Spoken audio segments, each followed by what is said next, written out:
పరిటాల సునీత అనే నేను శాసనసభ సభ్యురాలిగా ఎన్నికైనందున శాసనం ద్వారా నిర్మితమైన భారత రాజ్యాంగం పట్ల నిజమైన విశ్వాస విధేయత చూపుతానని భారతదేశ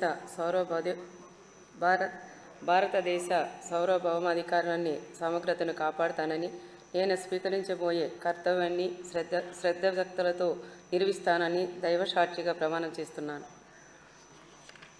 ఆంధ్రప్రదేశ్ శాసనసభ సభ్యురాలైన పరిటాల సునీతమ్మ అనే నేను సభ నియమాలకు కట్టుబడి ఉంటానని, వాటిని అనుసరిస్తానని, సభ మర్యాదల్ని పాటిస్తానని, సాంప్రదాయాలని గౌరవిస్తానని దైవసాక్షిగా ప్రమాణం చేస్తున్నాను.